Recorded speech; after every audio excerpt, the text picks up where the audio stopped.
We have much more to talk about when it comes to coronavirus. Right now, though, we want to turn our attention to another story. Late this afternoon, the FBI announced the arrest of 2 Mesa County funeral home operators accused of selling body parts. The arrests follow reports last year by Contact 7 Investigates. And Chief Investigator Tony Kovaleski talked with several family members about this. Tony, they've been waiting for this day for a long time. Yes, Anna, imagine this, trusting a funeral home with the body of a loved one. Imagine learning that facility sold body parts all over the world.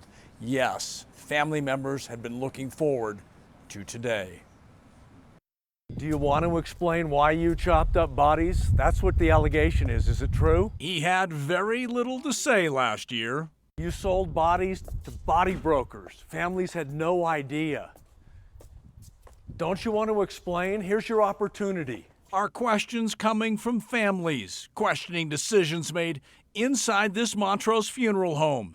Allegations of body brokering at the expense of unknowing family members. Just cut him up in pieces and send him all over the place. I've been violated. My mother and my mother's body's been desecrated. A federal grand jury returned this indictment. Federal agents followed and arrested Megan Hess and Shirley Koch, both charged with an illegal body part scheme.